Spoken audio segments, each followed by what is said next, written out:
Oldingi videoda oxirini yetkazib qo'yamiz. Athletes need to be resilient. Resilient. After defeat, individual a team must be able to come back and fight for victory the next time. Tushunarlik. Sentence check. Two alternatives, two options here. Bu yerda ikkitadan tanlab ketishimiz kerak.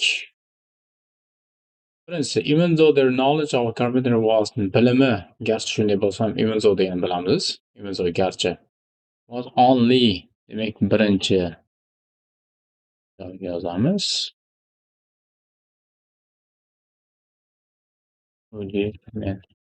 Rudimentary. The boys building a treasure chest.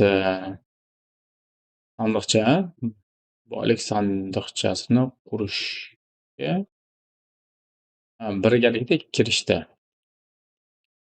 Collaborated.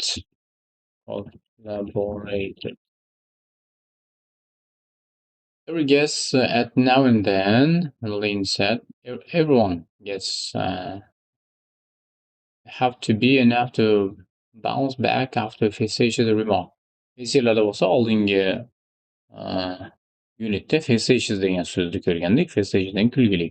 Demak, kulgili bo'lsa, ustidan kulishadi degan so'z kelyapti. Here scoffed.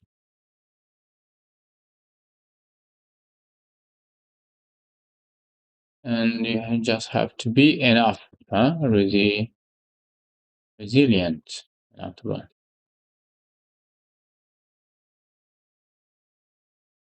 Many people who Dr. Martin Luther King. Demak, mashhur inson bo'lgan, bilasizlar, Luther King in history.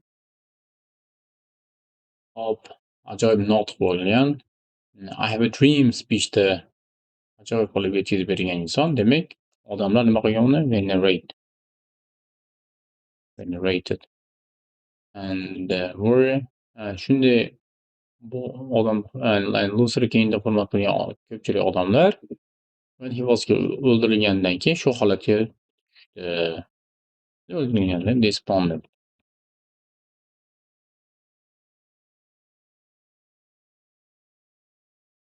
Yozib oldinglar degan umiddaman.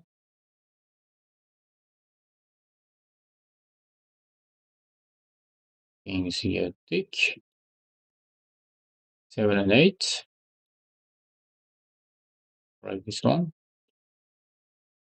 At the time of the American Revolution, many people with those who as troublemakers, who rebellion qo'zg'olon degani, qo'zg'olonni instigated.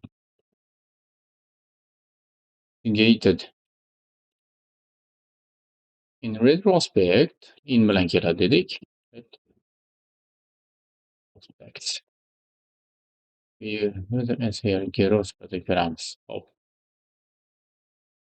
Being illiterate degani o'qish yozishni bilmasligi. Until the age of 20 didn't George Washington Carver's spirit degani ruhiyatini, ishtiyoqini didn't squelch, so'ndirmadi ma'nosiga kelyapti. Ko'rib turibsizlar, squelch so'ndirmadi. Squelch. He went on to become a great botanist and about using peanuts. Make resilience. Nimaga ishonch bilan ziyrat qildim? Chunki i artikli noun kelyapti, adashmasam. Bittagina noun formatdagi so'zimiz borda, ziyrat degan.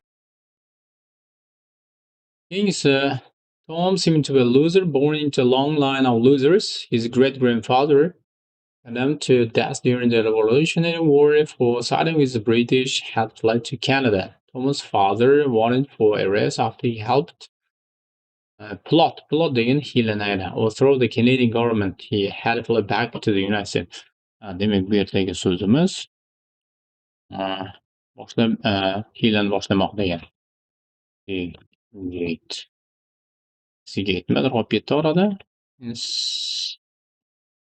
Instigate.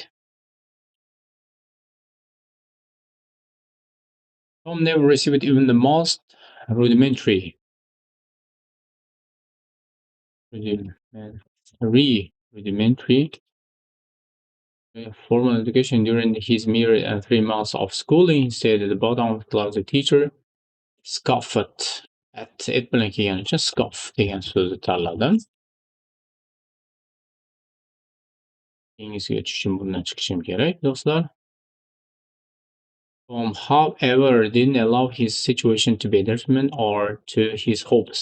Orzularini nimada qilmoq? Orzularini to'xtatib qo'ymoq ma'noda squelch degan so'zimiz bor edi. Instead of becoming he was kayfiyati yomon bo'lishni o'rniga degan so'zimiz despondent, ya'ni xafa bo'lmoq ma'nosi. He was yetarlicha recover from his misfortunes, ya'ni omadsizliklarni tiklanishi yetarlicha resilient edi. So enough money to open a workshop where he with an engineer birgalikda ishladi demoqchi menimcha. Collaborated with electrical engineer in designing the cell machines. Hope when it came to some mechanical puzzle degan jumboqlar degani. Artikel keldi, esinglarda bo'lsa, zero degan so'zimiz bor edi. And bundan chiqishim kerak ekan pastroqqa tushish uchun.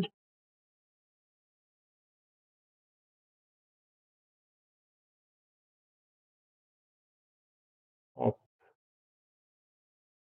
Buni tepaga olib qo'ying.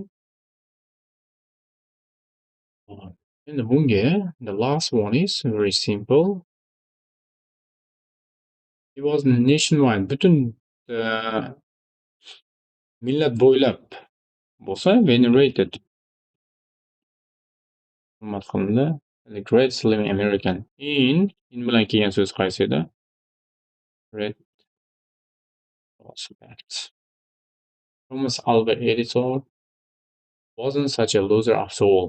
Butunlay boshqa odamga aylanibdi demak. Loser degani. Biror narsada omadsiz, ortiq omadsiz emas edi shundan keyin demoqchi. Do'stlar, ikkinchi unit ham oxiriga yetib qoldi.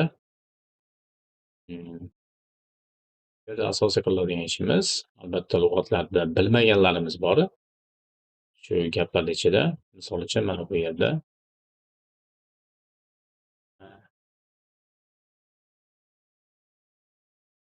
detriment degan so'z ko'ringlar, ziyon degani oldingi darslarda ko'rgandik. Yana bir ikkita joylarda kelgan so'zlar bor edi. Bu yer optimum. Endi optimum eng zo'ri, kammal ma'nosida.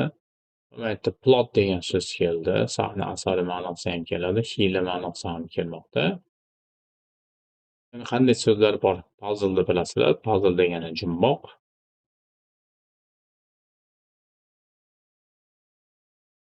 Bulb degani bu lampochka ma'nosiga kelyapti. Bu ikkinchi unit bilan darsligimiz shulardan iborat edi do'stlar. Albatta, sizlardan qattiq mehnat va takrorlash, analiz qilish va shu so'zlarda readingda kelib qoladigan bo'lsa, bemalol o'ylamasdan tarjima qilib ketish uchun yetarli malaka bo'ladi degan umiddaman va hozir aytmoqchi bo'lgan gaplarni analiz qilishni unutmanglar. Ko'rib chiqdik, bo'ldi. Keyingisiga o'tmasdan ikkinchi unitni qaytadan ko'rib, agar esingizda qolgan bo'lsa so'zlar, qaramasdan o'zingiz daftariga birma-bir javoblarni ishlab chiqishingizni tavsiya qilaman. Sog' bo'lasizlar va kanalga obuna bo'lishni unutmang. Qolganlariga ham shu kanal linkini tashlab qo'ying. Sababi u har bitta inson uchun bilim bo'lib qoladi va intensiv o'qimoqchi bo'lgan o'quvchilariga u kerakli mashq bo'ladi degan umiddaman. Sog' bo'lasizlar.